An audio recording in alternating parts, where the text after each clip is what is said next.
Haleluya. Imana ni nziza kandi ibihe byose niyo kamere yayo.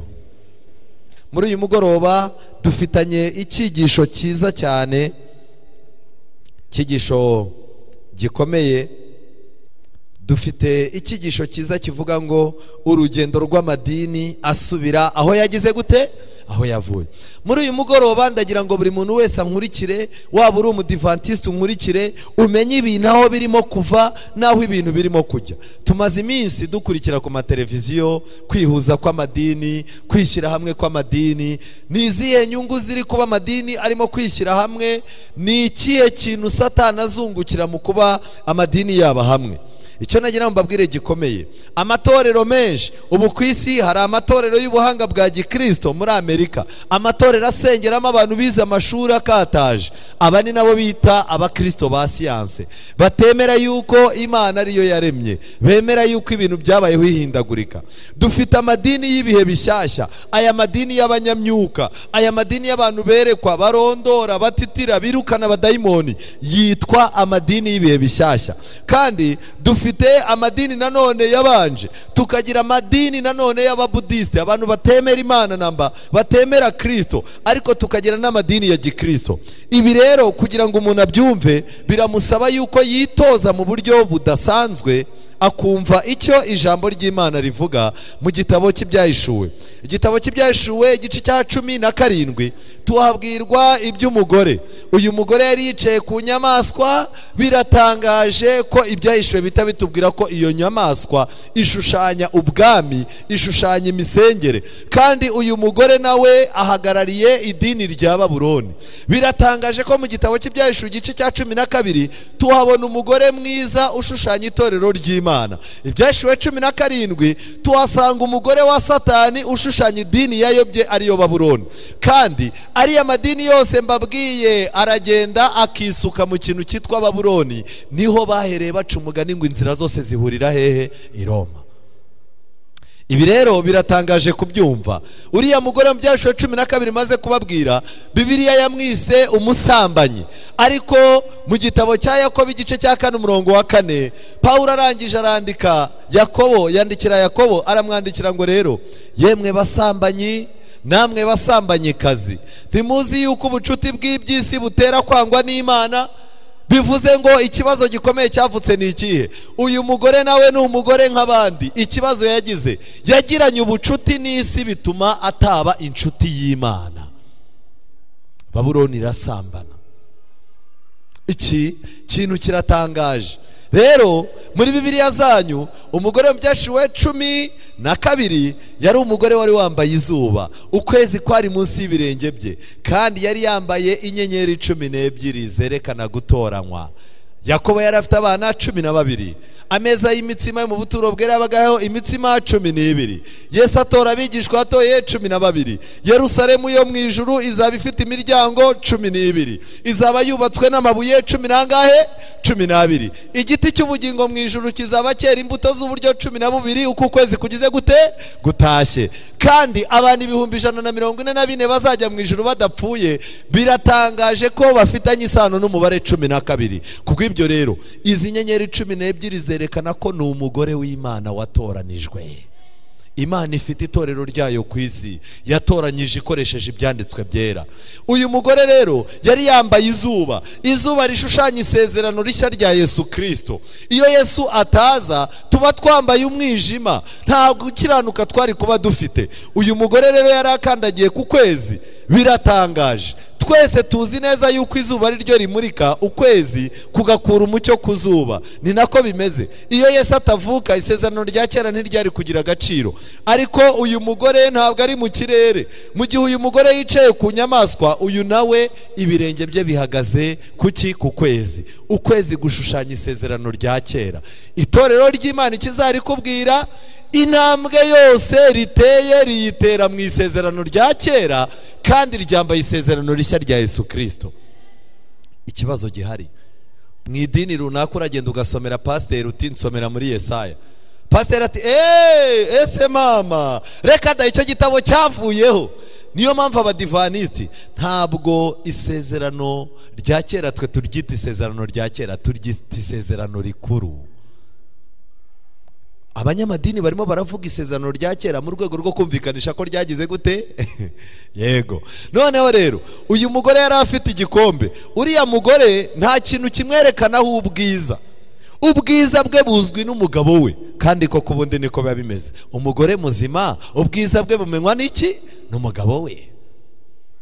Ariko uyu mugore mu byashiwe 12 yagerageje kwibamba, yagerageje kwishyiraho ibintu bidasanzwe. Ibi bintu byose abikorera ngo akurure abagabo, ariko arangije kugira ngo isi yose ayiyobye, afata igikombe cy'izahabu agishyira hejuru kugira ngo we wenyine abari umenye ibirimo, abandi bajye babona igikombe bo kumenya ibintu birimo. Ariko Bibiliya iratubwira ngo igikombe cyuzuye ibizira n'amazina yo gutuka iki? Imana. Amadini, Babuloni ifite Bibiliya igikombe cy'izahabu. None se bakwigisha bakoresheje imvaho se? Nta wajyayo. Bibiliya barayifata, ariko Bibiliya bayishize ahantu bayiha ubusobanuro bupfuye, kugeza ubwo abantu biga Bibiliya bakagira ngo irapfobya, bakagira ngo Bibiliya irahindagurika, kandi Bibiliya ihora ari imwe. Ikintu gikomeye ahangaha, Yesaya igice cya 4:1, Imana ikavuga ngo uwo munsi abagore 7, twabonye ko umugore ashushanya itorero cyangwa imisengere. Abagore 7 bazajya ku mugabo umwe bamubwire bati, tuzitungirwa n'ibyo kurya byacu kandi tuzajya twiyambika, ariko uduhe kwitirirwa izina ryawe, udukize urubwa rw'iki? Rw'abantu. 7 gashushanya umubare ushyitse. Amadini menshi azaza ku mugabo umwe ari we Kristo. Narangiza amubwira tumva rero tuzitungirwa n'ibyo kurya byacu. Yesu ati mfite ibindi byo kurya mutazi. Ibyo kurya mfite bindi ni ijambo ry'uwantumye. Haleluya. Ibiryo Kristo atungishije umugore we ni ijambo ry'Imana. Ariko amadini yayobye ntazemera kurya ijambo ry'Imana. Bazitungirwa n'inyigisho zabo bihimbahimbiye. Inyigisho za purigatori, inyigisho z'ikuzimu, inyigisho z'abantu berekwa n'ibiki byose. Babwiye Kristo bati tuzitungirwa n'ibyo kurya byacu kandi tuzajya twiyambika. Kristo itorero rye yarigeneye kuryambika umwambaro wera. Umwambaro wera ushushanya gukiranuka kwande? Kwa Kristo. Ariko mureba aba bagore, aya madini agomba kwihimbahimbira gukiranuka kwayo. Iwacu twebwe umuntu wambaye agatambaro keza, akavuza pendo, akakubita ubutayu bw'iminsi 40, aba yabaye umuntu w'Imana. Ariko ibyo nibyo bihagije ngo umuntu abe umuntu w'Imana? Hoya, buri dini ryose uyu munsi wa none rifite ibintu ryashyizeho ku buryo umuyoboke wabyo ibyo bintu yabikora bahita bamwemera ko ari umuntu w'Imana. Reka njye ikintu mbabwira, ahangaha ntimuzemera abantu ko ari abantu b'Imana kuko mwahuriye ku isabato. Umuntu aba umuntu w'Imana kuko yambaye ikanzu yo gukiranuka kwa Kristo, ariko gukiranuka nyako. Rero tuziyambika, tuzajya twiyambika ubwacu, ariko uduhe kwitirirwa izina ryande.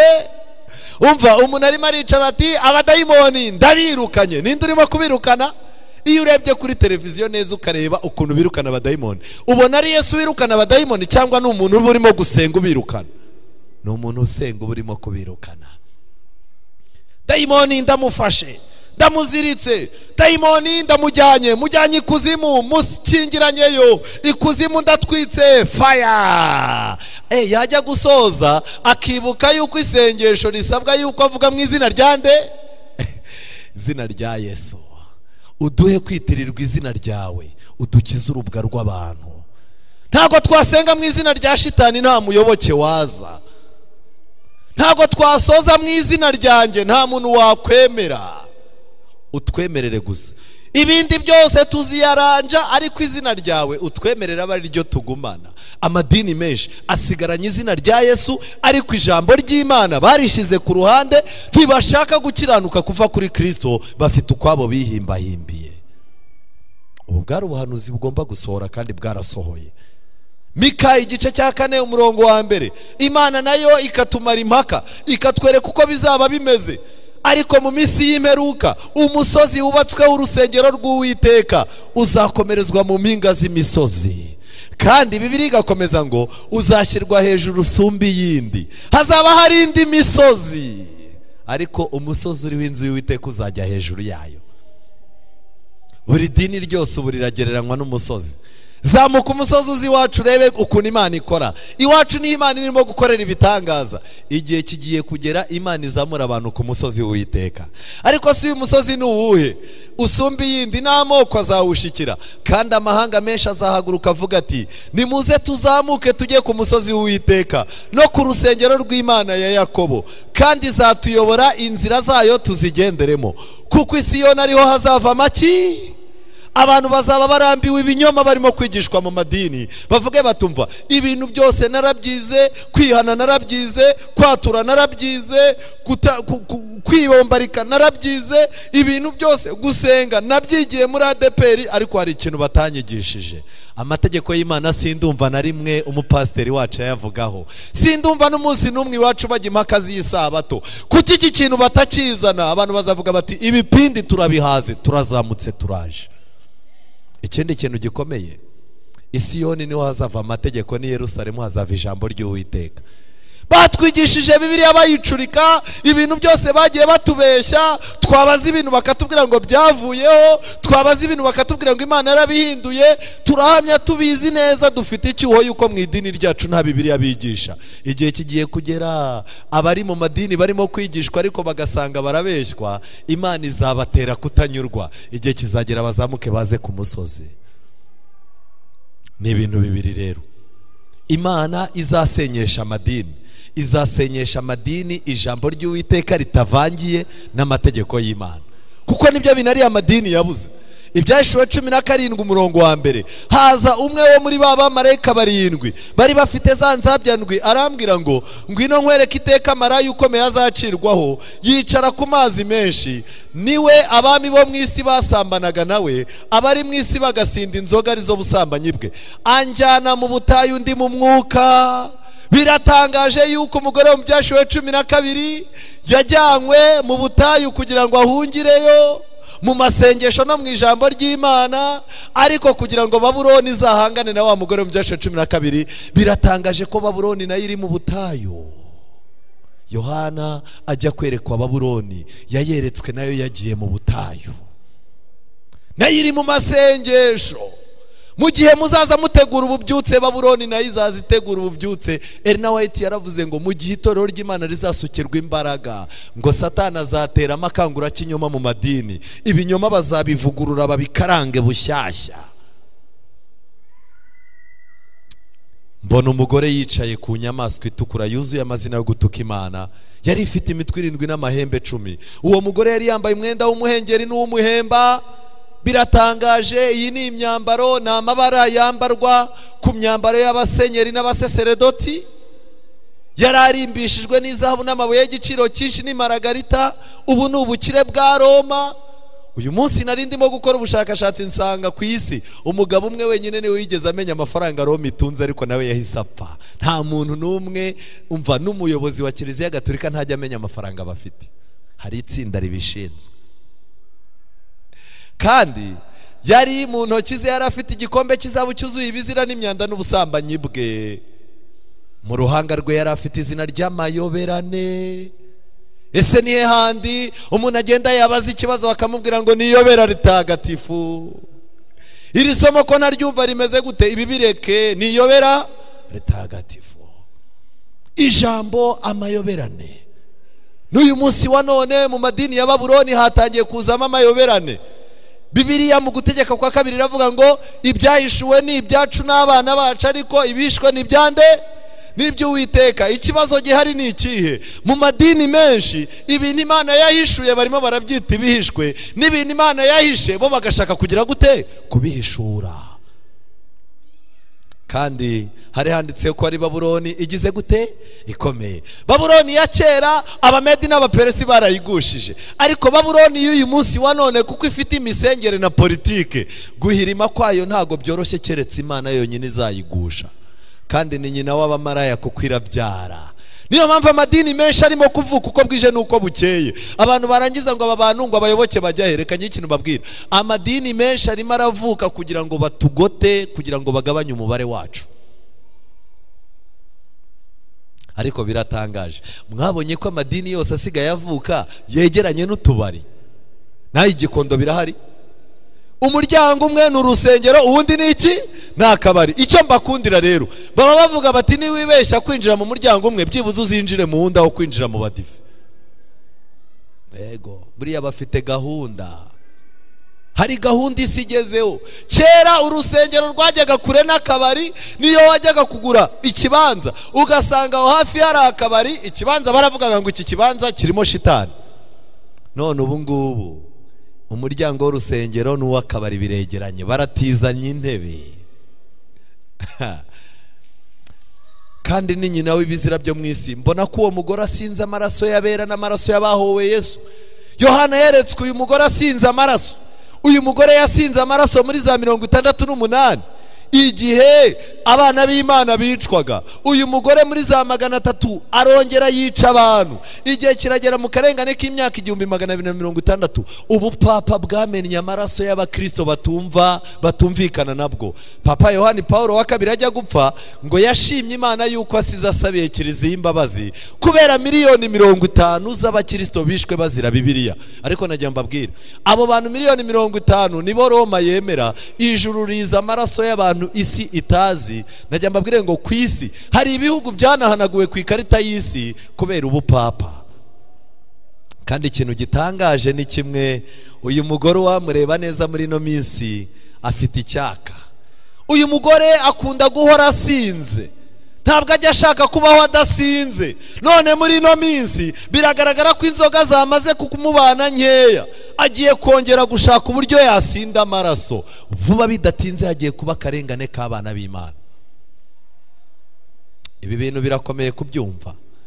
Martin Luther akimara kumva inyigisho za kiliziya, Imana imuhumura amaso. Igihe kimwe yafashe Bibiliya arayiba, arayijyana, arayisoma. Mu mezi make yahise avumbura amakosa 95. Niba mu mezi make haragaragaye amakosa 95 ya kiliziya gatolika, mutekereza ko Martin Luther yasaza agikora ubushakashatsi yari kubona amafuti angana iki? Yari menshi. Ikintu gitangaje, kuva icyo gihe yatandukanye na Roma. Igitabo cy'intambara ikomeye kivuga yuko yateye umugongo Roma, abatandukanye na Roma by'iteka ryose. Kandi uko bucya bukira Imana yagiye imufasha, itandukaniro rye na Roma rigenda ribaho. Abantu bakomotse kuri Martin Luther biswe abaprotestani, bisobanura abahakanyi. Kiliziya bayinjiye mu kibazo. Imana ibitaye kiliziya, itangiye gukorana n'abagorozi, itangiye gukorana n'abaprotestani. Ariko mbabwire, mu byumweru 3 bishize abaprotestani bahuye na papa, baraganira, barangije bakora urugendo rwo kujya gushyingura ubuprotestani. Ubu buprotestani bwarasenyutse, nta n'ubugihari. Ndetse najya ngo mbamenere ibanga, muri Dave Hotel hano mu Rwanda bukeye iyo nama yabaye. Hani wacu mu Rwanda habaye inama, abapasteri b'abaprotestani bose baragiye hano muri Dave ku Gisozi, baganira kubyira ibyo bintu byabaye. Basanga nta nka yacitse amahembe. N'ubundi igihe kizagera abana basubire ku mubyeyi. Muri uyu mugoroba ndaje mbereke video ibyerekana neza. Idini, ubu protestani nabwo bwagezaho buhura n'ikibazo gikomeye. Kubera iki? Idini ryongeye gusubira mu mihango gusa, bituma ryizirika kandi rikundwa akaza amakosa n'imigenzo y'ibinyoma. Byagombaga kuba byararetswe iyo rikomeza kugenda mu mucyo w'ijambo ry'Imana. Uko niko umwuka watangijwe n'ubugorozi wagiye ukendera buhoro buhoro, kugeza ubwo habaye ubukene bukomeye cyane bw'ivugurura mu matorero ya giprotestani, nk'uko byari bimeze mu gihe cya mbere y'icyo gihe. Byageze ubwo abaprotestani nabo bagiye ukwabo bitewe n'ibitero abajesuite babagabyeho. Byageze ubwo abaprotestani nabo bakenera ubugorozi nk'ubwo kiliziya gatolika yari ikeneye. Kuko ibyo rero muri uyu mugoroba nagira ngo mbamenere ibanga, abagorozi, abaprotestani baje kugorora kiliziya gatolika. Abadivaniste Imana yaduhagurukije ngo tugorore ubuprotestani tunagororera rimwe n'ubugatolika. Dufite akazi gakubye kabiri ak'abagorozi bari bafite. Aya magambo murayasanga mu ntambara ikomeye page 217. Kandi aba bagabo b'abagorozi Imana yarabacaniriye ibaha umuriro. Uwitwa Yohana Husi aratangira, Bibiliya itangira kuboneka. Imana ihagurutsa Martin Luther ahangana na kiliziya, ndetse aragenda afata umugore we mu babikira. Uyu mugabo yari yagenze kuri esikariye yo kwa papa kugira ngo ahabwe ubusenyeri. Kandi nagira ngo mbabwire, guhomba kiliziya, guhomba Martin Luther kwa kiliziya, ngo nicyo gihombo kiliziya itazongera kwibagirwa mu buzima bwayo.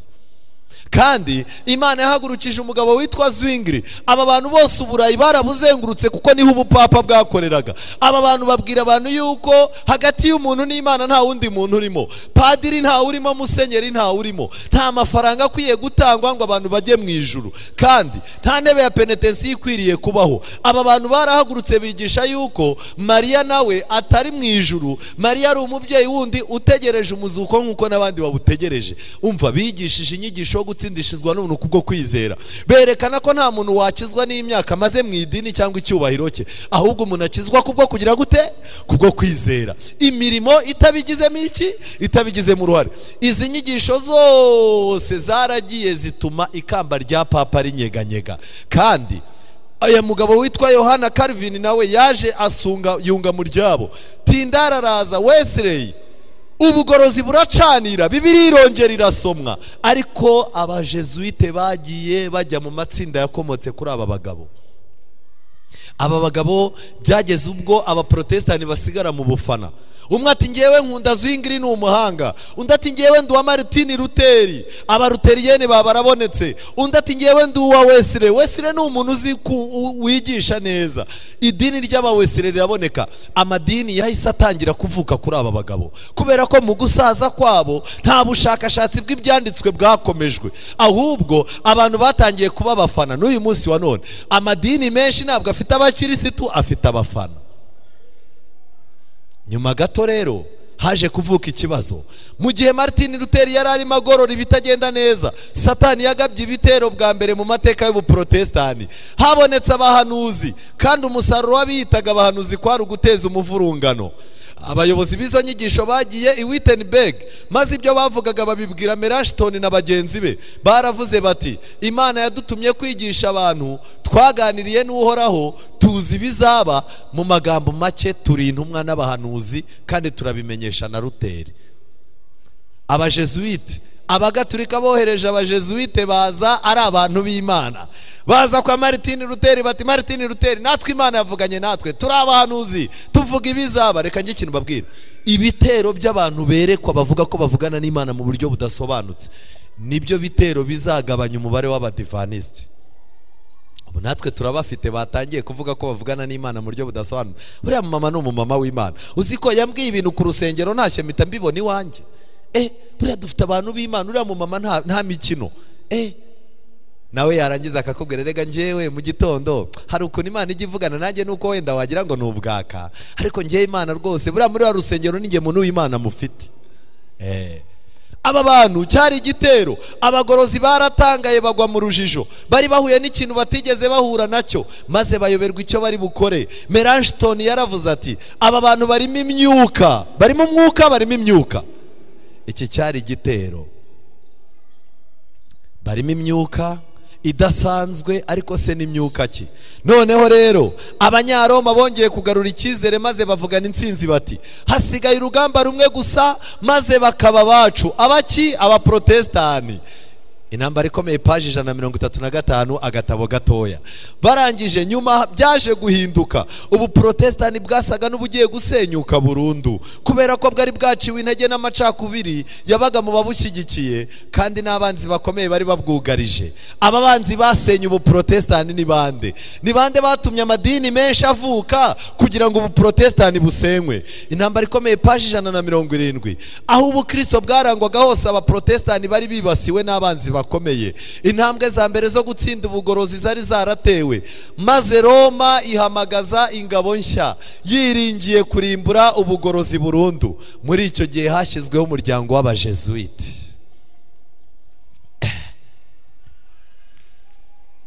Abajesuite abantu badasanzwe, abantu buri gihugu cyo ku isi gitinya, abantu buri munyapolitiki atinya, abantu buri munyadini wese atinya, abantu buri musirikare ukomeye wese atinya.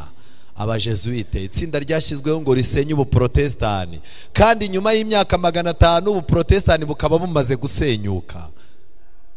Niba ushaka kubamenya no mu Rwanda barahageze, bafite ibikorwa, bafite amashuri, ni abahanga bakomeye, za kaminuza nibo bazigenzura, ndetse no mu itorero ryacu bamaze kwinjiramo rwihishwa, bageze ku myanya yo hejuru.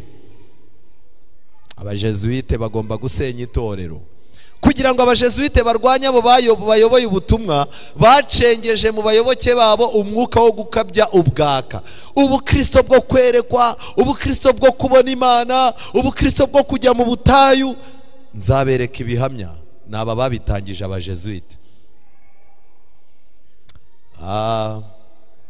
Nyuma yaho Imana yabonye uprotestani bumaze gusenyuka, ihagurutse umugabo witwa William Mireri, irangije amubwira iti ndabona ibintu byazambye kandi ntabwo nkwiye guhomba abana banjye.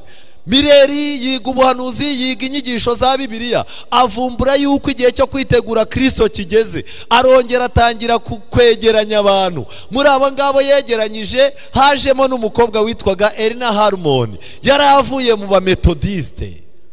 Uyu mugabo yari umusirikare w'umunyamerika, Imana yari imukuye mu babatiste. Aba bantu rero Imana irabegeranya. Mu cya 844 bari itsinda ritegereje kugaruka kwa Yesu, kandi nagira ngo mbabwire ngo abo bantu Imana yakuye muri ayo madini baje gushaka ijambo ry'Imana, nibo batangiye itorero ry'Abadivanisi. Iri torero ryatangijwe n'abantu bashaka ijambo ry'Imana, bahaza ibinyoma byo mu madini bari barimo. N'uyu munsi wa none umuntu uzaza ahangaha mu buryo nyabwo ni umuntu uzaba arambiwe ibinyoma yigishwa mu madini, akaza gushaka ijambo ry'Imana.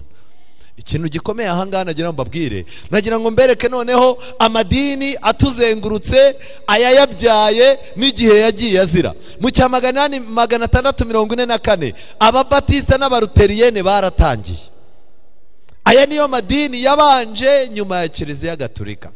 Ababatista baratangiye n'abaluteriyene. Bigaga iki rero? Bigaga Bibiliya, bakiga amasengesho muri rusange. Ni ibintu bibiri bibandagaho bagitangira. Ariko uyu munsi wa none se ababatista ntibamaze kuvangirwa? Abaluteriyene se ejo bundi ntibasinyiye papa yuko Luteri yayobye? Mu cya 730 kugeza mu cya 740 hatangiye amadini yitwa Evangelical Revival Church. Amadini aje kuvugurura yayandi yo hejuru. Noneho aya madini yo yari ameze gute rero? Abametodiste baravutse, havuka aba Presbyterienne, havuka abangirikani, havuka n'aba Wesleyan. Aya madini ubwo turimo turagenda tugira amadini menshi. Noneho rero aya madini yigishaga iki rero? Amasengesho, guterana, abizera bakiga ibyanditswe, kutanduzwa n'iby'isi no kwirinda imihango y'i Roma. Ni byiza ntago ari byiza? Amadini arasobanutse hariya. Ariko niko Kiliziya yarushagaho kugenda yoherezamo intumwa zayo, ya madini nayo akavangirwa. Nyuma mu cya 790 kugeza mu cya 480 hatangiye kuvuka amadini yitwa Restoration Movement. Ndagira ngo mbwire ngo nubona mu Rwanda idini ryitwa Restoration ntukagire ngo rivutse vuba, ahubwo umuntu aragenda akababwira ati ko mfite abayoboke idini nryite ngo iki, bagatamubwira ati niba nufata izina ryacu agafaranga tuzaza tukaguha. Restoration Movement bari bashinzwe iki rero? Imisengere idasanzwe. Ubwaka butangiye kuza, batangiye kugira imisengere idasanzwe, amasengesho, ibyanditswe bigasomwa rimwe na rimwe. Bibiliya itangiye gucika mu madini. Mu cya 844 hatangiye izitwa Movement Adventist, amatsinda ashinzwe kwitegura kugaruka kwa Yesu. Aya matsinda ni amatsinda y'Abadivanisiti. Iri tsinda rero ry'Abadivanisiti umunsi wa 7 rije, Imana yari haye inyigisho y'ubuturo bwera. Hari aho mwabubonye ruguru? Ntaho. Aba bahawe ubuturo bwera kugira ngo bamenye icyo Kristo arimo gukora mu ijuru, bataba nk'injiji nk'izindi ziri hasi. Icya kabiri, Imana yabahaye inyigisho y'ubuhanuzi. Hari abandi mwabubonanye? Ntabo, kuko bari abantu bagiye kuvumbura no kwerekana ubuyobe bwa Babuloni. Bagombaga kuba bafite ubuhanuzi rero. Icya gatatu, gusenga. Bagomba gusenga. Icya kane, ijambo ry'Imana. Icya gatanu, bahawe abandi batahawe ubugorozi. Bagomba kugorora isi, bagomba kugorora ari amadini yose ari hejuru, kuko ibintu byarazambye. Ikindi kintu Imana yabahaye, ibwiriza butumwa.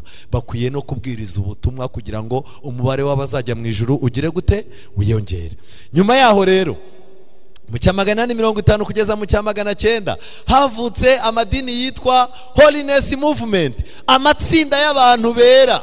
Aha niho hatangiye kuboneka abantu biyita ba murokore, abantu bazi Imana, abantu batangira kwiyita amazina yerekana ko baruta abandi banyabyaha, ko bo bakiranutse, ba bantu bajya kwikingirana ahantu kugira ngo abandi bantu batabanduza. Holiness Movement hahise havuka, yazanye n'irindi tsinda ryitwa Abanazareni Movement, hahita havuka abitwa abakristo ba siyanse, batemera ko Imana yaremye mu minsi 6 kwa 7 ikaruhuka, bemera ko hatangiye urunyo ruhinduka ikinyugunyugu, ikinyugunyugu kirapfuka kiba ikinyabwoya, ikinyabwoya kiragenda gihinduka urundi runtu rurabyimba, magugi iraboneka, magugi ituruka mu buri hagati ya Tanzania na Kenya, magugi izamuka ihinduka ingagi, igera mu Burayi yahindutse umuntu murizo washize, umuntu abarabonetse imyaka miliyari 600.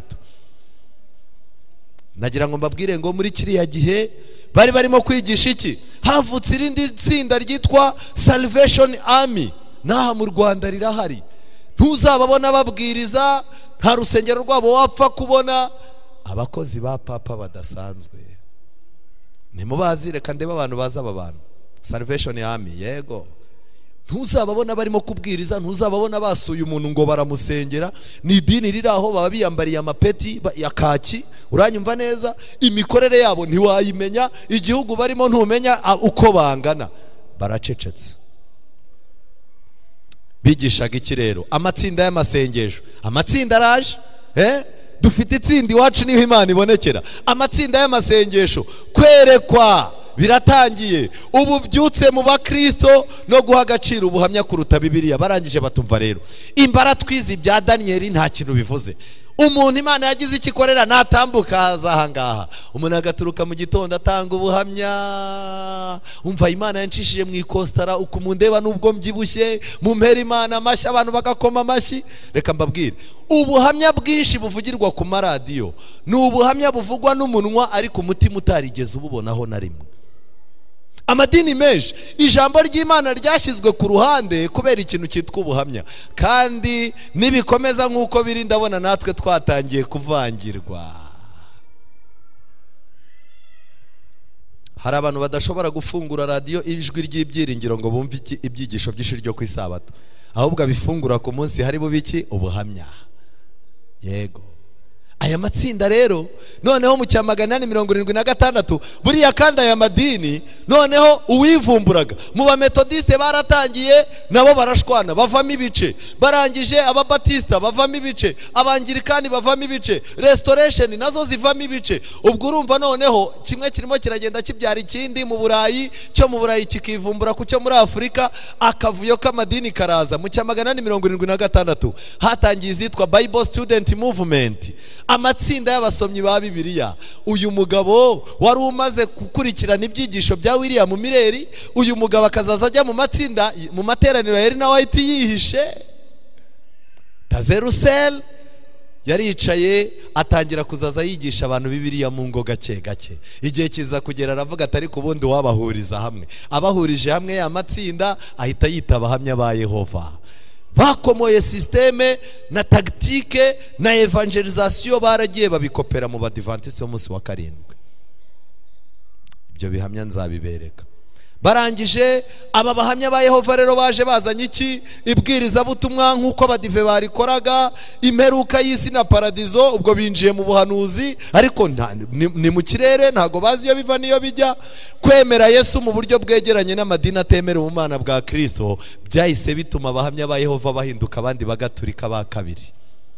Buriya abahamya ba Yehova ni abagaturika ba kabiri. Hari ikintu barwanya se? Ibi rero biratangaje, kandi ikintu nagira ngo mbabwire gikomeye,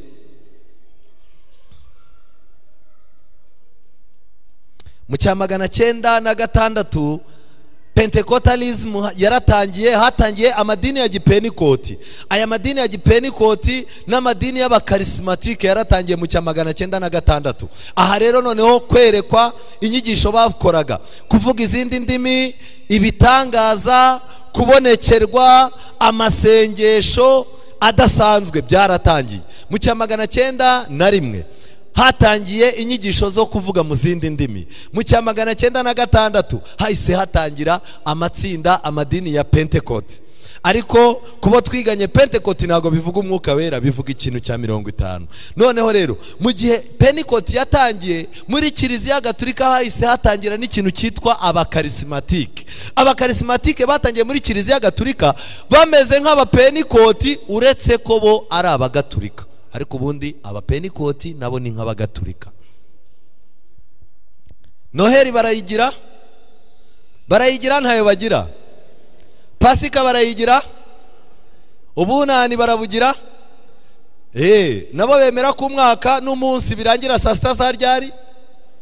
Harya Mariya nabo baramwemera. Yego, barerekwa amabonekerwa. Cyari ikintu cyo muri Kiliziya Gatolika. ADPR yagikuye muri aba bantu.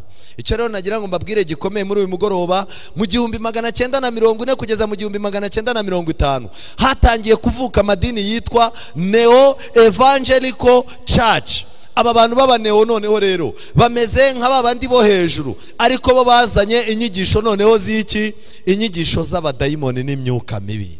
Buriya nagira ngo mbabwire mu bantu babizi, ADPR ya kera mwigeraga mwumva ibintu by'imyuka mibi n'ibiki byose? Barasengaga, baririmbaga nk'abadivaniste. Ndetse najya mbabwire mufate indirimbo za Korali Hoziyana zo muri za 89 za 90 n'iki. Indirimbo zabo zari zimeze neza, n'amagambo yabagamo zari zimeze nk'iz'abasaruzi n'iz'abagenzi.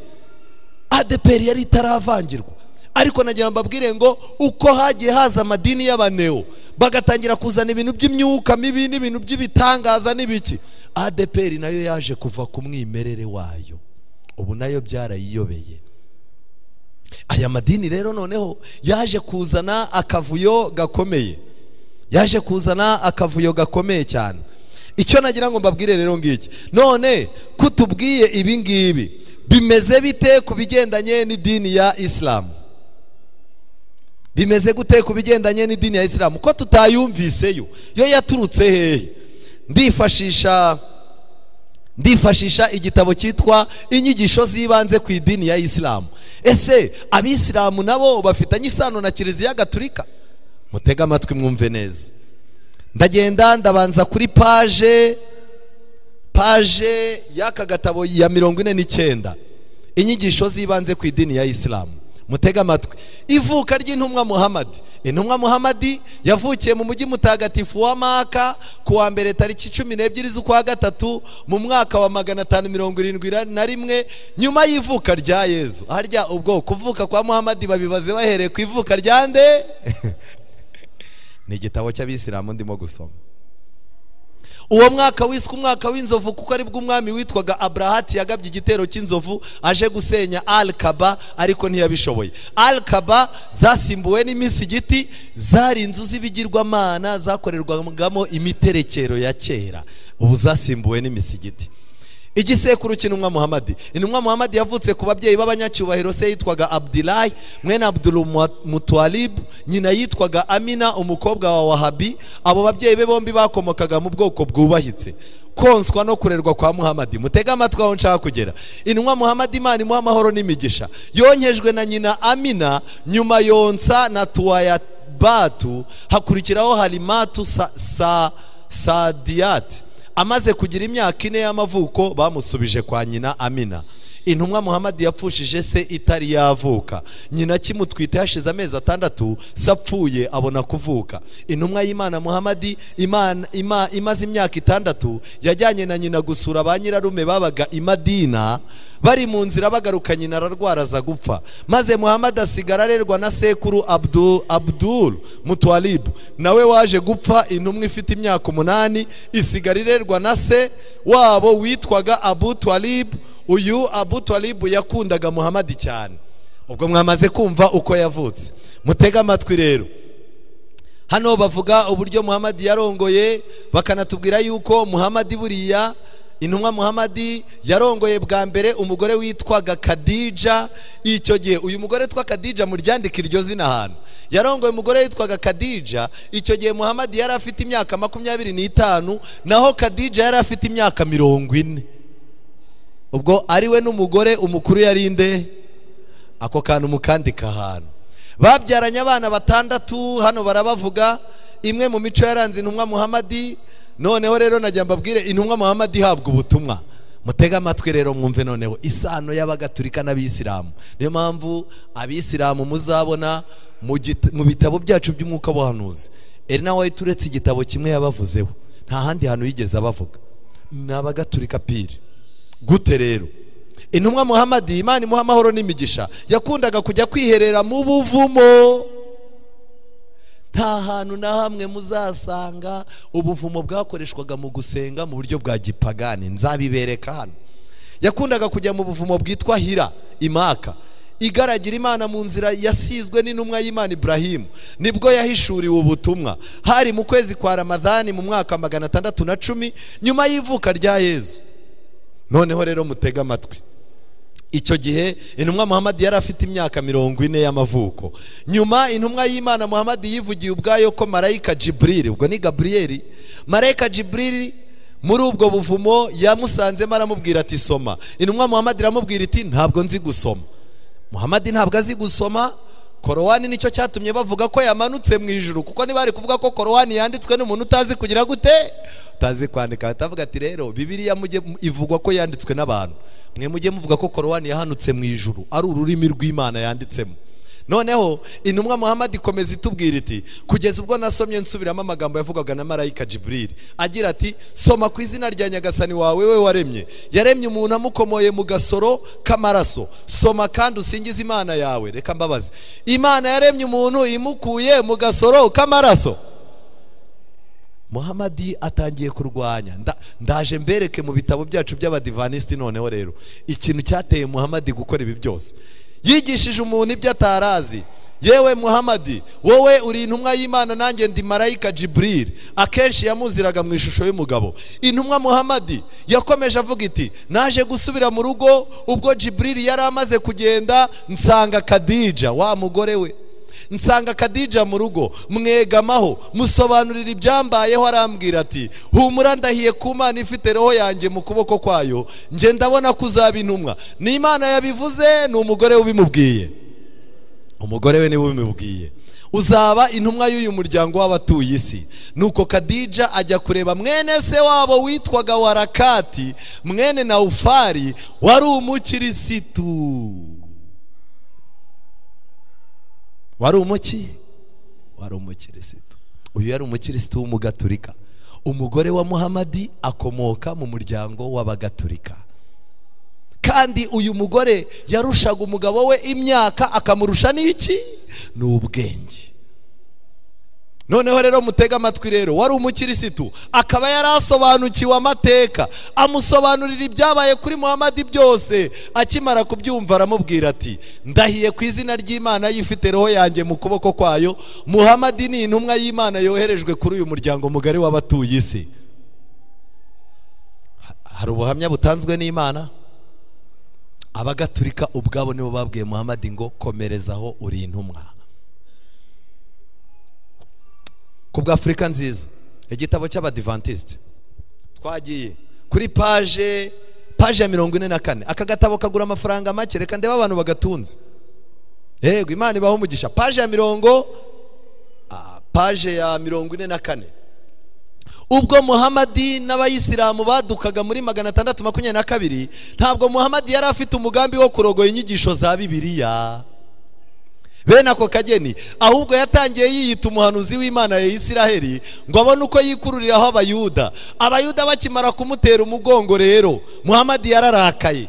Yarabanje abwira Abayuda ati ndi umuhanuzi. Abayuda bari barasenyewe Yerusalemu, birirwa babungera mu bihugu byose. Arashaka kubegeranya ngo babwire ko ari umuhanuzi.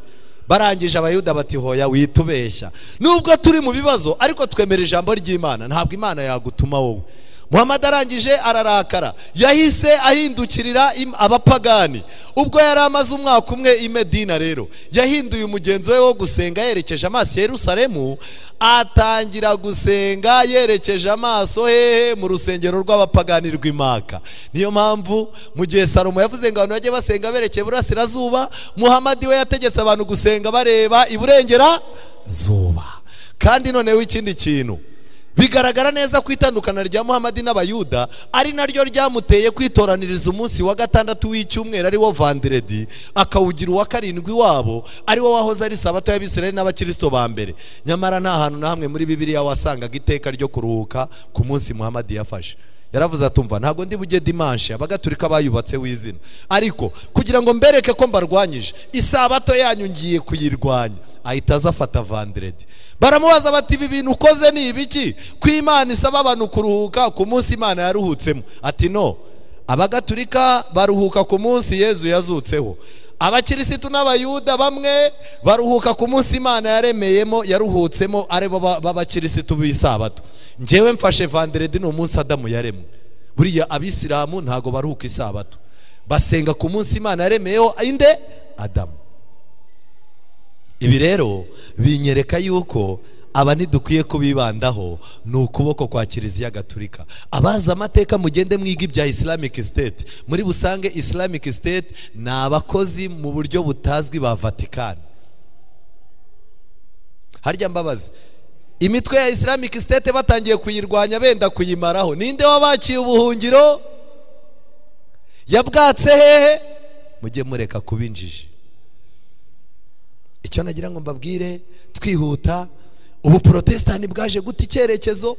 Elena White arabyandika, amatorero y'abaprotestani muri Amerika no mu Burayi nubwo yarahiriwe cyane kuko kwakira imigisha ikomotse ku bugorozi, yaje kunanirwa gukomeza gukurikira inzira y'ubugorozi, bityo idini yongeye gusubira mu mihango. Byaje kugeza ubwo bigaragara ko hakenewe ivugurura mu baprotestani. Nagira ngo mbamenere ibanga rero, ese amadini yamaze kuba hamwe? Abajesuite bakoze akazi kabo neza, papa bakomera amashyi. Nibyo koko, dore uyu mugabo niwe watangije abahamya ba Yehova, arangije abasigira amwe mu mahame atuma abahamya ba Yehova n'ubu bakiri mu mugozi wa Kiliziya Gatulika n'abagatulika mu bundi buryo. Ikindi kintu gikomeye, uyu mugabo niwe nababwiye witwa David Duplessis. Uyu niwe watangije amadini y'abapentecote, ndetse bamwita Mr Pentecost. Uyu mugabo mwandikira izina rye mugende kuri internet muri bonaho amateka ye. Niwe wazanye ibintu byo kuvuga indimi no gusenga batitira, ariko wamureba mu mateka ye ni umukarismatike w'umugatulika. Ikindi kintu gikomeye, uyu mugabo yitwa Billy Graham. Uyu ni utoza aba bantu bakora ibitangaza, afite kaminuza ikomeye. Aba bantu baba apotre n'abaki ni ubatoza, aba bantu bavuga indimi n'iki. Uyu mugabo witwa Billy Graham yayobeje isi, ariko nawe connection ikomeye n'ubupapa. Hano hirya witwa Kenneth Copeland, uyu niwe urimo gutreninga aba bantu bashinga amadini, kandi niyo bashatse ubufasha bwo gushinga amadini abibafashamo. Mu mwanya ndaje mubereka ari kumwe na papa, arimo kuganira na papa. Rero amadini byamaze kurangira. Aha, nguriya Kenneth Copeland, habitwa ba Joyce Meyer, murabazi bageze mu Rwanda banditse ibitabo. Nguriya umugabo witwa Rick Warren, umugabo w'umuhanga cyane ufite amateka akomeye. Bari kumwe na papa arimo kubabwira ati akazi murimo muragakora neza. Ndajya mbabwire ngo twebwe turi hano muri Afurika, turimo turazenguruka mu madini, turimo turagurirwa mu nsengero, ariko abayoboye aya madini baza aho barimo kujyana abantu. Intambara ikomeye, page 395. Muri iki gihe ubupapa bwuzuye n'uprotestani cyane kuruta imyaka ya kera mu bihugu bimwe aho ubugatulika ifite abizera bake, kandi ubupapa bukaba bukora ibikorwa byo kwiyunga kugira ngo bwireherezeho abantu. Uhasanga hari ukutita ku nyigisho zatumye amatorero y'ubugorozi atandukana n'ubutegetsi bw'ubupapa.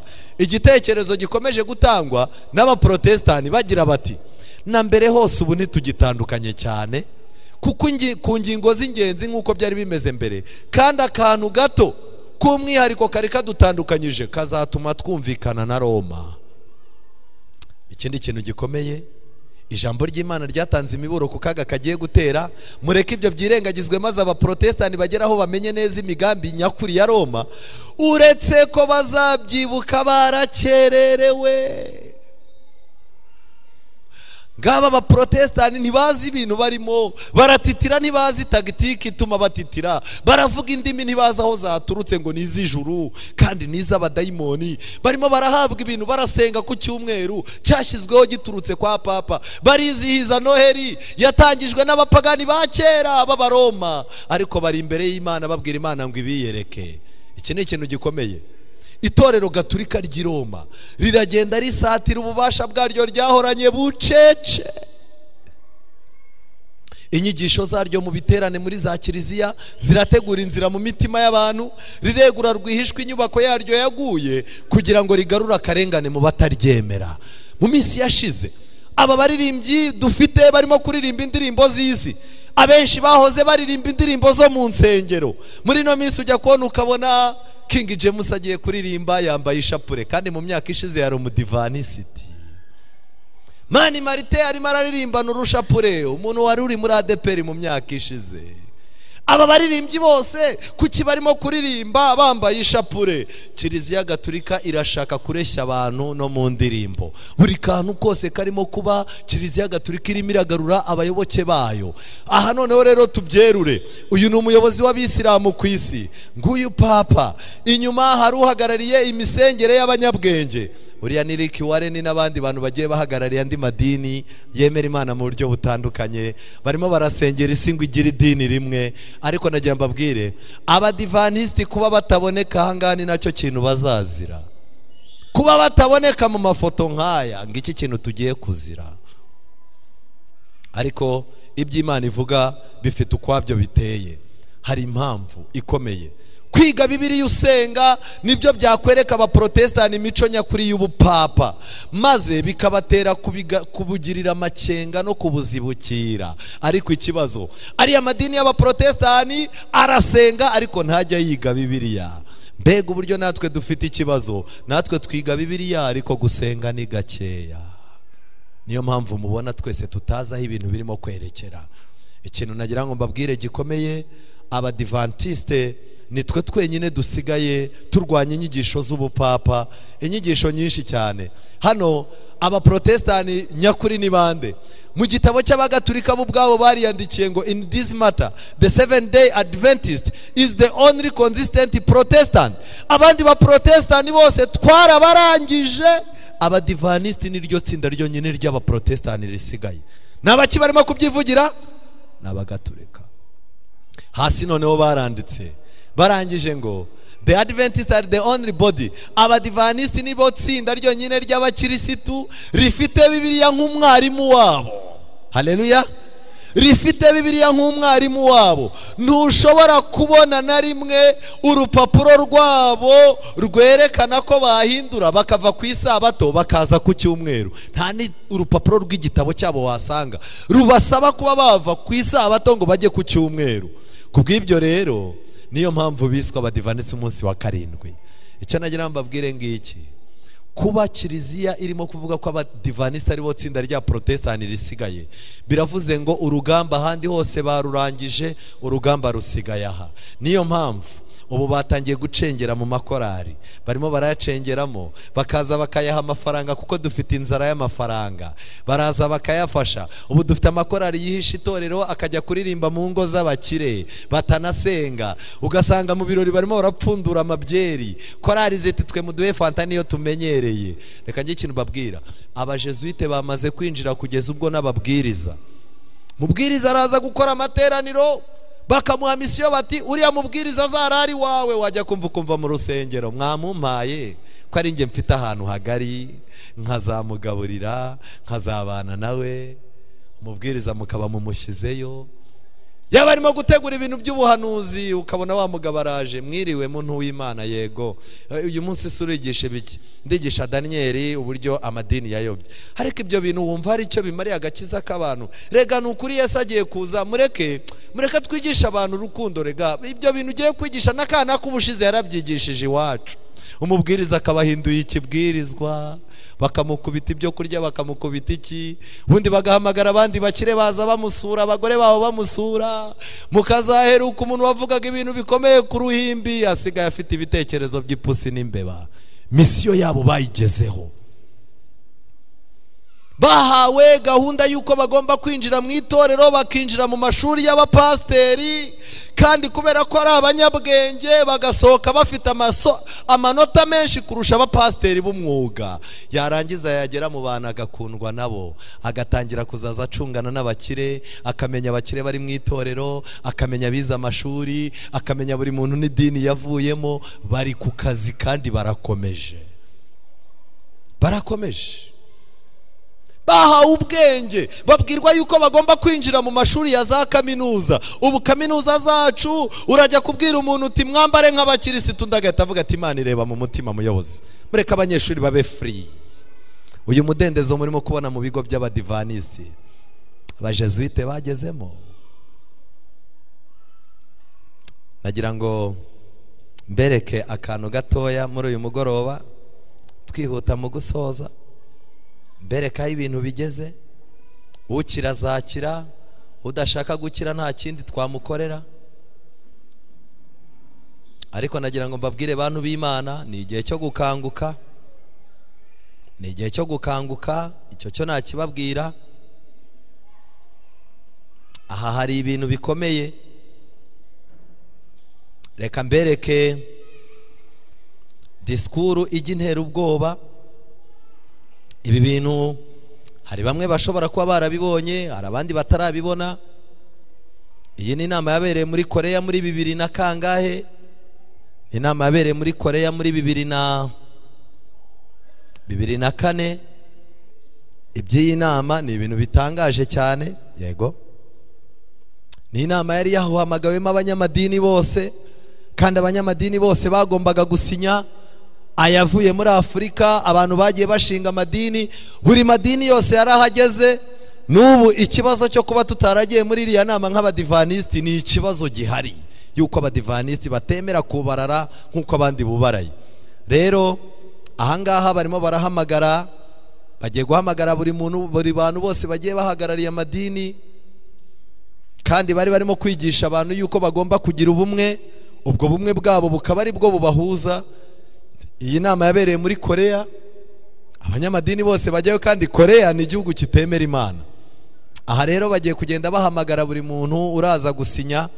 Ibihugu byose, abanyamadini bose bariyo, kandi bahise basinya yuko ku isi yose habaye idini rimwe. Iryo dini rigomba kwemera Imana kimwe, rikazaza ryigisha ibintu bitabangamira irindi. Nta dini ryemererwa kwigisha ibintu bibangamira irindi, kandi amadini agomba kwigisha abantu yuko abantu bose bafite umudendezo. Aha rero icyo nashakaga kubereka, ikintu nashaka kubereka gikomeye, nuko abayobozi bari amadini baraje barasinya. Ngira ngo murimo murabareba, buri muntu wese ufite imyizerere ku isi ahagarariye yaragendaga akajyayo, yarangiza akicara bakamuzanira ibyo asinya. Abapfumu, abahagarariye imisengere, uyu n'uhagarariye Kiliziya Gatolika hariya, we yaragiye nawe ahita asinya, aravuga ati ibi bintu bakoze rwose ubundi nibyo twashakaga.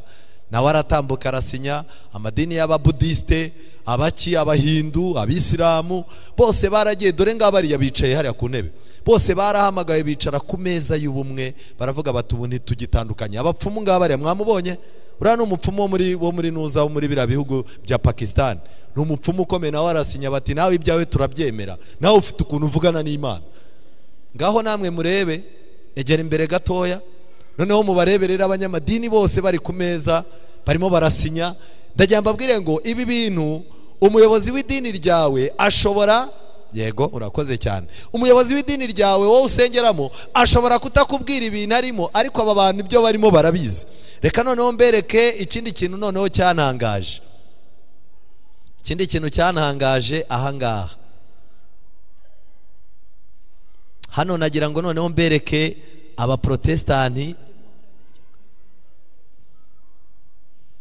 Abaprotestani noneho bo nagira ngo mbereke urugendo rwabo, rwo rurababaje cyane. Iby'abaprotestani byo birababaje.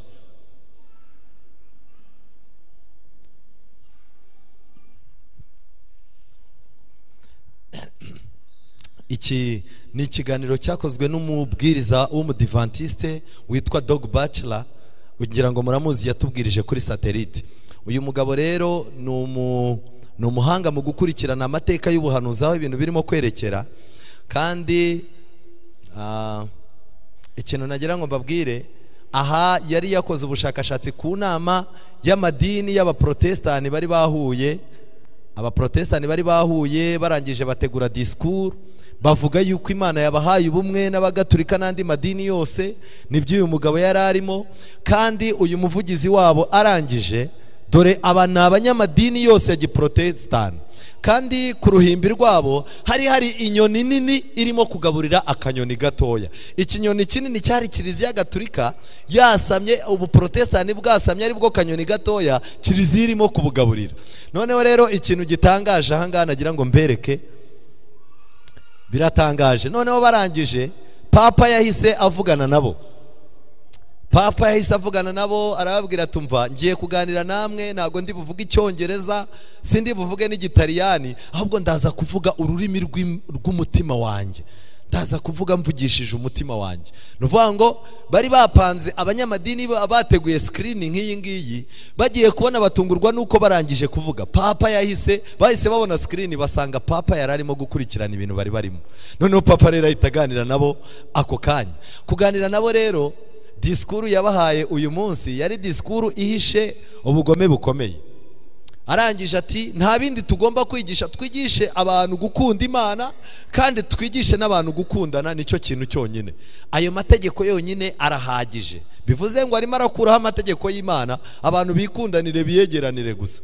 Aha rero kuri iki kiganiro papa yarakomeje, arangije atumva, nagize amahirwe yo kumenya iby'inama yanyu kandi byanejeje. Mfite rero umunezero wimbitse. Mfite umunezero kubera iki? Ni iki kirimo kumpa umunezero? Ni ukubona muri hamwe, murimo gusenga Yesu kuko ari we mwami n'umukiza, kandi mwarangiza mugasabira n'umubyeyi kugira ngo yakire umwuka wera. Rwose ibi birimo biranezeza cyane, rero ntimushobora kubyumva mu buryo bw'umwihariko. Rero ibi byarabaye, yararimo kubibutsa amateka. Hari umuryango, ni umuryango mwiza, umuryango urimo kuza hamwe, umuryango ntukwiye gutandukana. Ahangaha umuryango yawisiki rero, umuryango hari yarimo kuvuga, arimo aravuga umuryango wa kiliziya, abana bagiye, arimo aravuga abaprotestani. Reka tunyaruke murebe noneho imvugo ya papa ikintu yari ihishe. Mwibuke abavandimwe ba Yosefu bagiye muri Egiputa kugura. Noneho rero bagezeyo, nta mafaranga bari bafite, nta kintu bari bafite, nta mafaranga rwose bari bafite. Agiye kubacyurira abaprotestani, ariko hari ikintu babonye kiruta ibiryo.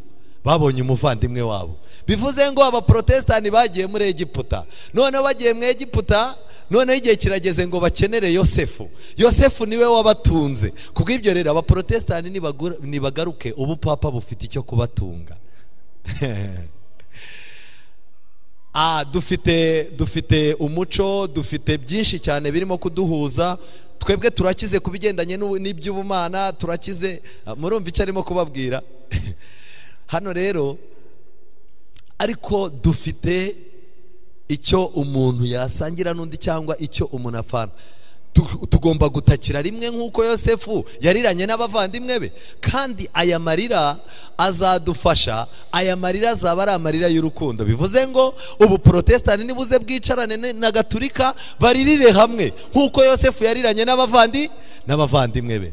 Ndimo ndavuga ibi inshuti zanjye, ndimo ndabivuga mu buryo bworoheje rwose, mutagira ngo ni ibintu bikomeye. Ndimo ndabyoroshya n'umunezero wanjye mu buryo bwimbitse. Mureke uyu mwanya urukundo rwacu rukure, kubera yuko ibi bizadufasha gutuma umwe yakurura undi, umwe agira icyo amarira undi, kandi twese dufatanye kuramya Kristo ari we mukiza wacu. ndabashimiye by'umwihariko kubwo kunyumva no kuntega amatwi. Ndabashimiye by'umwihariko byimbitse kuko munyemereye kuganira namwe mu rurimi rw'umutima wanjye. Mutega amatwi murebe, mutega amatwi munarebe.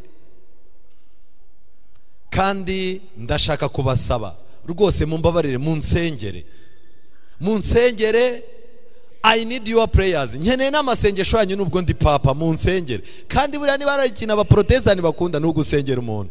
Kandi mureke dusenge Imana icyarimwe kugira ngo itwunge, idushyire hamwe. Mureke buri muntu wese afashe undi mu buryo bw'umwuka bukomeye. Mureke Imana isoze umurimo yatangiye muri twebwe. Hari umurimo Imana yatangiye muri twe, mureke Imana iwukomeze. Kandi ibi ni ibitangaza. Ubu bumwe bwabaye nicyo gitangaza gikomeye. Hari umutaliyani witwa Manzoni yabwiye umuntu woroheje, sinigeze mbona Imana ikora ibitangaza itarangije neza. Sinigeze mbona Imana ikora igitangaza itasoze. Imana rero izasoza igitangaza cyayo nk'iki ngiki yatangiye. Noneho rero twegera imbere, turimo turanyaruka. Abaprotestani rero, wa mugabo nababwiye witwa Kenneth Copeland uhagarariye abaprotestani muri Amerika, yarababwiye ati muhaguruke, amaboko bayashyize hejuru. Imisengere ya gipagani yo gusenga abantu bamanitse amaboko. Muze dusenge. Papa yadusabye ko tumusengera, muhaguruke tumusengere rwose. Abapasteri Kenneth Copeland, uriya mugabo ukomeye cyane kandi nawe akaba n'umujesuite mu buryo butazwi. Uyu mugabo ni umwe mu bayobozi bakomeye muri Amerika ushinga n'amadini, niwe uhagarariye ibintu bya teoloji. Noneho rero murebe ikigiye gukurikira. Atangiye gusenga. Mana, wavuze yuko icyo tuzasaba ku mutima uzagikora. Twebwe twateranye mu bumwe bwa mwuka. Ubu bumwe bw'amadini barimo barabutiza amasomo ya Bibiliya kugira ngo bube ubumwe busobanutse. Ikintu gikomeye ahangaha, ngaba bagiye gusenga rero, bagiye no kujya mu zindi ndimi. Dore computer yananiwe uko ibisobanura, arimo aravuga za ndimi zabo, arimo arazivuga. Ngaba bose barimo barasengera ndi papa, nawe kamera zirahara, arimo arabikurikiraniriwe muri Vatican, arimo aravuga mu zindi ndimi, arimo aravuga mu zindi ndimi. Bari barimo gukoma amashyi hariya, ntabwo dufite intuza. Mureke mwumve ibintu agiye kuvuga. Aracyavuga izindi ndimi n'ubundi. Barimo barasengera nde papa kugira ngo Imana ikore ibitangaza, ihuza abana bayo batandukanye. Mana urakoze, Mana urakoze, mubyeyi urakoze. Mana urakoze, Yesu Kristo urakoze cyane. Tony, nzanira telefone yawe. Tony ni wa undi watangaga ikiganiro kurura abaprotestani. Zana telefone yawe hano, murebe ibintu bigiye gukorwa muri iri teraniro. Iri teraniro ni ryo rya nyuma ryasenye ubuprotestani burundu. Tony nguriya, ndashaka yuko wohereza message iri kumwe na video ukabyoherereza papa, kugira ngo papa abone yuko twese turi aha ngaha turi kumwe nawe. Murebe rero ikintu bagiye gukora. Agiye kuvuga. Dufashijwe n'umwuka wera, turizera ibintu byose wavuze ngo tugusengere turabyiringiye, kandi twizeye yuko iby'Imana yatangiza bisoza. Abaprotestani bari hehe? Bari hariya. Agiye no gufata Bibiliya. Abanyamadini baraha. Icyifuzo cyacu muyobozi ni icyifuzo kigaragara mu Befeso igice cya 4, kivuga ngo mu gihe twese tuzaba duhuriye mu bumwe bw'umwuka. Ariko murumva amasomo ya Bibiliya bayacuritse, bamanitse amaboko.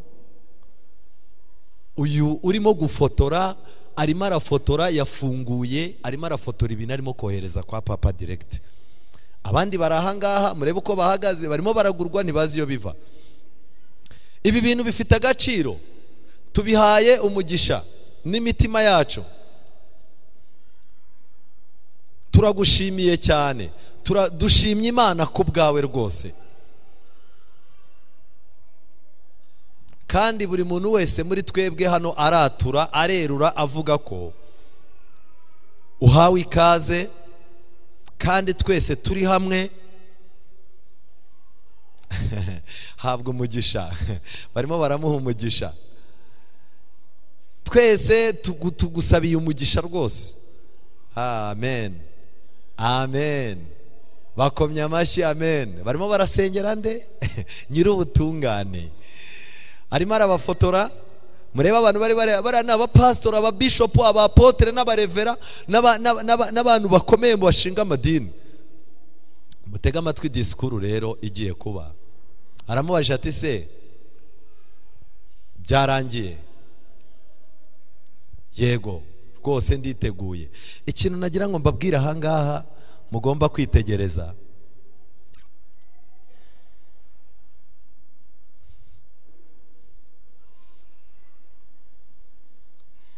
maze imyaka 47 muri uyu murimo wacu. Ibi bintu ntibyigeze biba, twari twarabigerageje byaranze. Ngubwo ubuhamya atanze mu myaka 47 ashinga amadini, akora ibintu guhuza abantu ngo abahuze na papa, byari byaranze. Ahise abyerura yuko bikunze.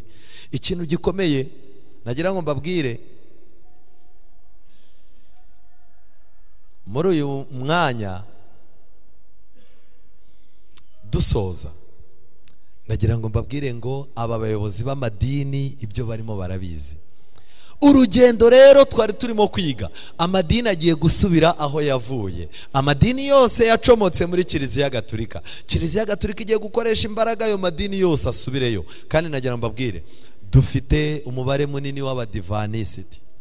Ezekiel yeretswe itsinda ribabaje, kandi iryo tsinda n'iwacu ririmo.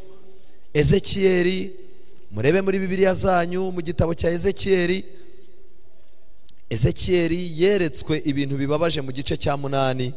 Ezekiel arangije umurongo wa 16 ati, nuko aranjyana ngeza mu rugo rw'imbere rw'inzu y'Uwiteka, maze ndebye mbona ku irembo ry'urusengero rw'Uwiteka hagati y'umuryango n'igicaniro abantu bagera nko kuri 25 bari bateye umugongo ku rusengero. Bivuze ngo bateye amahame umugongo, babangamiwe n'ibintu bibera mu itorero. Bari bateye imigongo ku rusengero rw'Uwiteka, bareba iburasirazuba, kandi basengaga izuba berekeye aho rirasira. Turabafite abantu bicaye muri uru rusengero, ariko imitekerereze yabo yamaze kugera i Babuloni, gahunda zabo zageze i Babuloni. Abana babo bariga ku isabato, abagore babo barataha ubukwe ku isabato, nabo ubwabo barakira, barahemba, barishyura, barimo barubaka ku isabato. Najya mbabwire ngo Satani arimo araturimburamo amahame y'Imana. Abantu benshi bicaye bareba imbere, ariko imitima yabo yateye umugongo amasezerano n'ijambo ry'Imana. Mugarukira aho ngaho. Abadivanisi mwibuke yuko aba bose nibamara guhura ikibazo kizabatwe, kandi nabiberetse. Nta uzamenya uko bigenze, nta uzamenya uko bije, bizihindura mu kanya gato. Mbega uburyo mbabajwe n'uburyo iby'agakiza kacu tutabyitayeho. Mbega uburyo mbabajwe n'uburyo dufite ibitabo tutagisoma. Mbega uburyo mbabajwe n'uburyo turimo kuririmba indirimbo, ariko ubuhanuzi n'agakiza bikaba nta bihari. Mbega uburyo turimo kubwiriza abantu ibintu bitabaho umurango barebaho igihe kigeze. Mbega uburyo dufite abizera batabona naho ikibazo kiri. Mbega uburyo dufite abantu bagitwarwa n'ubuhanuzi bwo kuri televiziyo, kuko ijambo ry'Imana baritaye. Abadivanisi benshi bagiye kuzicwa n'agahinda, bitewe n'uko ibintu bize bigishije bizabasohoreraho batunguwe. Muri uyu mwanya ndabararika abantu b'Imana, musabe Imana iduhumura amaso. Musabe Imana iduhumura amaso. Dufite abantu bakunze idini ryacu cyane, ariko batigeze bagira n'isano na Kristo. Abo bose bazasigara. Elena White yeretswe marayika arimo kuvuga ngo mwegeranye imirongo. Abaza marayika ati ni ibiki? Mu mwanya hano ko hari abantu benshi bagiye he? Marayika aramubwira ngo habaye ishungura, abatubatse kuri Kristo bose bagiye. Ni ibiki bizatuma abantu benshi bava muri iri torero? Icya mbere, ubumenyi butimbitse mu ijambo ry'Imana buzatwara abantu benshi. Icya kabiri, kwanga guhindurwa kuvugwa n'ijambo ry'Imana. Icya gatatu, kutakira ubutumwa bwa marayika bwa Laodikiya bwagenewe Laodikiya, ubutumwa budusaba kwihana. Icya kane, kuba abantu bakunze ubuzima bwa none kuruta ubw'ahazaza. Reka ngiye ikintu mbabwira, uyu munsi wa none nimusabe Imana yongere ibagaruremo amahame yayo. Abantu bari mu mwijima w'icuraburindi, amadini arimo aravuka, abantu bakagira ngo niki, reka da, Babuloni irimo iragenda ivugurura gahunda zayo. Abantu bagiye kugotwa ni twebwe.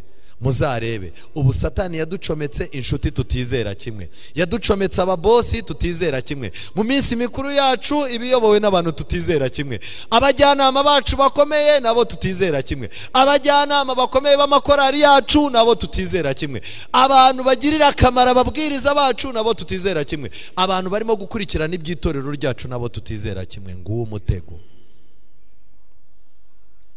Dusigaranye izina ry'abadivanisi gusa, ntago tukiri abagorozi.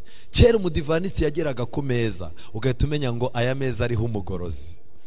Umunsi umwe bahamagaye umusaza w'umudivanisi, baramubwira bari ku meza bazanaho inzoga n'ibiki byose, baramubwira bati senga. Yari yicaranye n'abayobozi muri politike bakomeye, arangije arahaguruka abwira Imana ati, Imana ngushimiye yuko uri mu ijuru twitegereza ubwo tugiye ku meza, ibyo wejeje bikomeze byera, ibyanduye bikomeze byandure none n'iteka ryose. Abantu barangije bari byo bari bagiye kunywa barabireka bati, umudive yahamagaye Imana tubinyweye yaduhitana. Byibuze twari tukiri abagorozi ku meza, none ameza yose turayicaraho. Umudivanisi mwabaga inshuti, ukaba uzi ko ari wa muntu wo kwitabaza mu gihe cy'akaga, ukaba uzi ko ari umuntu w'Imana wagisha inama. None nabo bamaze kuba bamanyanga nk'abandi. Umudivanisi yarazamukaga yajya muri politike, tukaba tugize umugisha, tukavuga tuti byibuze umucyo wacu agiye kumurika hariya. None nibo barimo kurya ruswa. Reka ngere ikintu mbabwira, birabasaba kugaruka ku isoko. Urugo rw'abadivanisi ntirwatekaga ku wa nyuma no ku isabato, none twese twabaye abasirimu. Abakozi bacu twese nta badivanisi tugikoresha. Kubera iki?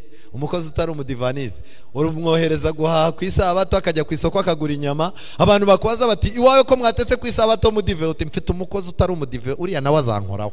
Byahese si gahunda muziranyeho? Abana banyu bariga ku isabato, murimo murataha ubukwe. Kera umuntu yateguraga ubukwe agahita avuga tumva nge ndabizi murumuna wa mama ntazahagera, ni umudive. Buriya abadive amahame yabo ntahinduka. None isabato isigaye saa 5, gahunda ya saa 5, ujya kubona ukabona korara bamaze kuririmba, abari muri gahunda ukabona umuntu ari inyabije, yarangiza akagenda. Nimugoroba mwagaruka akubwira ati naringiye mu bukwe bwa murumuna wanjye. Buriya nanga kwiteranya n'abantu, n'ubukwe musigaye mu butaha ku isabato. Mwese mwashiriye mu mashyirahamwe, kandi amashyirahamwe ni umuba. Niyo mpamvu n'ibyigisho mutakibasha kubiterura. Wewe waba urimo amafaranga y'ikimina, ishyirahamwe rizaza kugurisha inzu, umuntu akaguha amigisho ukayashobora. Abadivanisi bari bafite uburyo batandukanye ibyo banywa n'ibyo barya. Mwese murimo muranywa karigazoke, ngaba baririmbyi barazinywa, kampuca ziranywebwa n'ababwiriza, abayobozi b'itorero barimo baranywa za Red Bull. Turabasinzi b'igihe kizaza. Twarangiza tukabeshya ngo nitwe bana Imana isigaranye. Satani azakuba ibigeragezo bye kabiri kugira ngo iri shyanga ribuze kwinjira mu bwami bw'Imana. Mbere yuko akarengane tukinjiramo, Satani azabanza atume twiyica twebwe ubwacu. Amigisho nta rugo rukiga, nta rugo rugisenga. Turaza ku rusengero tuje kwerekana imyenda, turaza ku rusengero tuje kuko ari twe dufite gahunda. Imana urimo urayireba muri gahunda zose, ukabona ahantu Imana isigaye ni hake. Ababwiriza barahagarara hano bafite ibyo bagenewe bari bwigishe, ibyiciro birimo birakora nk'amashyaka. Jia ntishobora gufatanya na Mifemu, Mifemu ntishobora gufatanya n'amakorari, amakorari ntiyafasha ubutabazi, ubutabazi ntibwafasha abana, abana ni... Reka ngiye ikintu mbabwira, turimo turakora nk'abadafite umugabo umwe. Imbaraga z'Imana se zirava hehe? Turahamagara abantu ku bipande, twasanga batakiza tukabakuraho ngo batuma tuba banyuma. Nyamara turazenguruka mu ngo z'abakire tujya kubasengera barwaye grippe. Imana irimo irohereza abakozi. Umuntu w'Imana iyo ahageze ku rusengero aje kuruyobora, muratangira yabangamira kamere zanyu, yabangamira abagore b'abanyamafaranga, yabangamira abagabo baparika amamodoka. Iyo ababangamiye baricara bati wowe pasiteri nshatse bakwimura hano, birahagije ko mfunga icya 10. Ini conference yahita igukura aha ngaha. Conference ishobora kumukura aha ariko ntiyamukura mu ijuru. Biragoye kuba twahamagara umuntu utari umudivanisi ngo aze yinjire mu itorero, mu gihe itorero abaturanyi baryo abazengurutse urusengero baba bazi amahano abera mu nzu y'Imana. Reka ngire ikintu mbabwira, ikintu kimbabaje ni kimwe, nuko abaprotestani tuzajya gukanguka ibintu byarenze. Turimo turagenda dufungwa imigozi nka Samusoni. Isi irimo iratwogosha umusatsi ariko tukibwira yuko tuzabyuka. Abadivanisi benshi barajagaraye, bibwiye yuko icyumweru n'igitangazwa bazakanguka. Bazakanguka nka Samusoni basanga imbaraga zabashizemo. Ndumva umukiza ambwira ko mbuze imbaraga, ngo njye musenga iteka. Ni musenga iteka ntacyo nzagira gute? Ntacyo nzamubura. Amadini arimo arasubira aho yahoze. Iri dini ryacu ni inzira y'ukuri itazagera i Roma, ariko dufitemo abantu bazahinguka i Roma kandi bari aha ngaha. Saba Imana, pfuka musenge, bwira Imana uti Mwami nagushakishije umutima wose uzandinde kuyoba. Comoka mu myumvire ipfuye, shaka Imana bigishoboka kwibonwa. Wikwizera imyaka umaze mu idini, ahubwo izere imyaka umaze muri Kristo Yesu.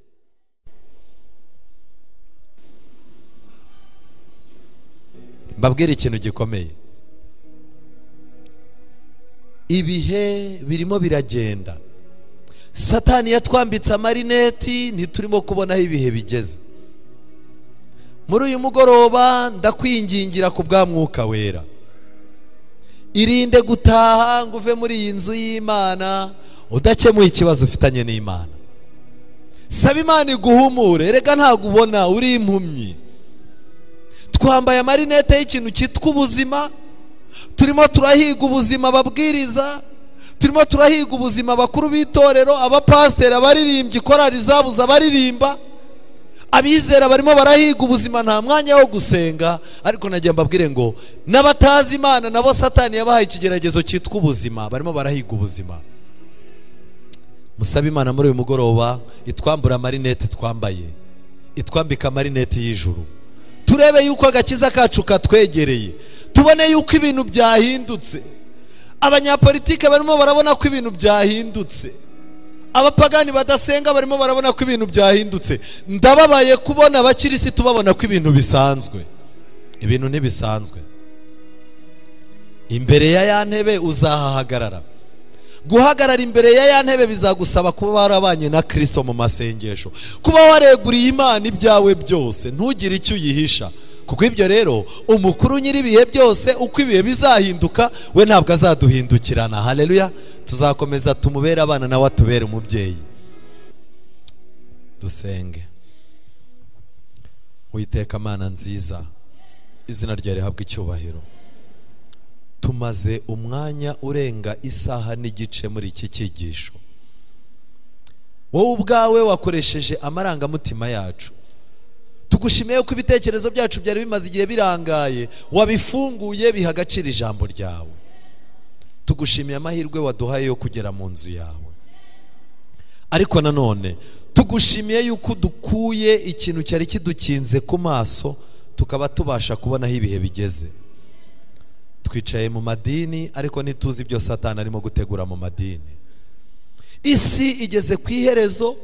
Ubuhanuzi buvuga yuko imbaraga z'ikibi zizihuriza hamwe kugira ngo abana b'Imana bajye mu bihe bigoye. Ariko abana b'Imana turarangaye. Humura amaso yacu. Dusanze nubwo abandi basenga ku cyumweru, hari n'abenshi bamaze kugera ku cyumweru batabizi. Mama Uwiteka, turakwiyeretse n'imiryango yacu, tukweretse abagore bacu, tukweretse abagabo bacu, tukweretse abana bacu, tukweretse imikorere yacu na gahunda zacu, ngo turinde kuvangirwa. Tukweretse itorero ryawe Satani yinjiriye mu buryo budasanzwe, nubwo twasenga ngo satani yirukanwe mu iteraniro, ariko satani yageze kure, twirukanye satani mu mitima yacu. Ariko muri gahunda zacu satani azahaba kuko n'umwanzi w'ibyiza. Reka rero muri uyu mwanya tugusabe utubabarire ibyaha byacu, weze imitima yacu. Mwami Uwiteka, dore twaretse byinshi, twakoze urugendo, abenshi bararenganyijwe bazira isabato n'amategeko yawe, abandi birukanywe iwabo. Tugitangira urugendo twari dukunze ibyawe, twaje muri iyi nzu yawe dushaka agakiza. Uturinde kuba twarangarira mu bindi bintu ibyo ari byo byose. Reka ukora, reka uririmba, reka ubwiriza, reka uyobora ayobore nkaho nta gihe tugifite. Utwambika imbaraga muri iyi sabato yawe, ubwo urimo kuruhura kwizera kwacu, ubwo urimo kuruhura imibiri yacu yarirushye, uruhure no kwizera kwacu kugira ngo guhinduke gushyashya.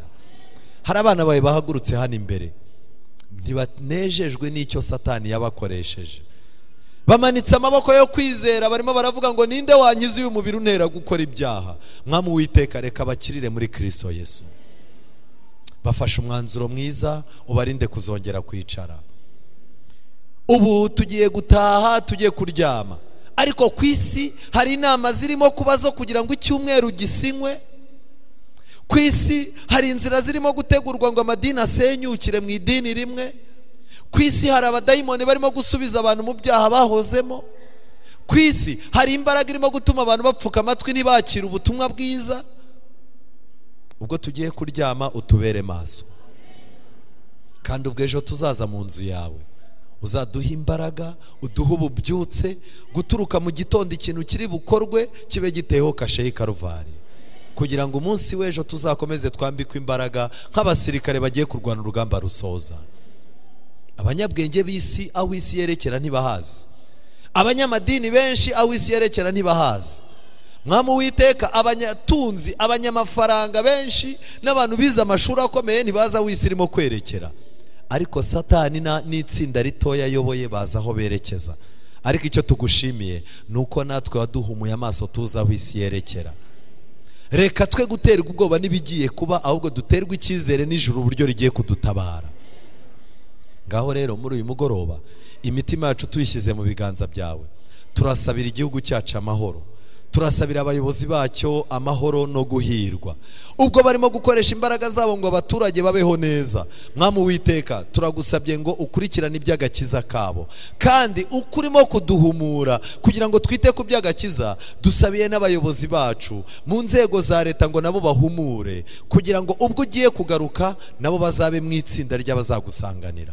Ngaho rero muri uyu mugoroba ijuru ryishimire uburyo ryatubonye mu nzu, kandi Mwami Uwiteka natwe twishimire uburyo ijuru ryabanye natwe. Ngaho rero uduha umugoroba mwiza, ijuru rikomeze riganiriza imitima yacu. Hari ubugoryi bwinshi buri mu bitekerezo byacu bwigizweho n'imbaraga yawe. Reka cya kiganza cyawe kiruhura kigaragare mu miryango yacu. Reka icyo kiganza gikore ku barwayi kugira ngo bakire muri uyu mugoroba. Reka icyo kiganza gikore ku bagize ibibazo bikoreye agahinda, kugira ngo ku munsi w'ejo tuzabe turi mu munsi wawe mukuru twishime. Ubwisi irimo kwitegura kwizihiza gusoza umwaka, twebwe ntago twifuza gusoza umwaka. Tangirana umwaka mushyashya n'imitima yacu, utwambike umwambaro mushya w'agakiza, kugira ngo ubwo abantu benshi bagiye kugenda muri iyi si bambaye ubusa, twe dukomeze twambare umwambaro wawe wo gukiranuka. Twagusaba byinshi, reka iby'ijuru ryatugeneye byatuma tuzaboneka iwawe, byatuma tuzahangana n'inyamaswa n'igishushanyo cyayo, kandi tugatabaruka tunesheje. Aba ari byo duhera ubuntu muri uyu mugoroba mu izina rya Yesu.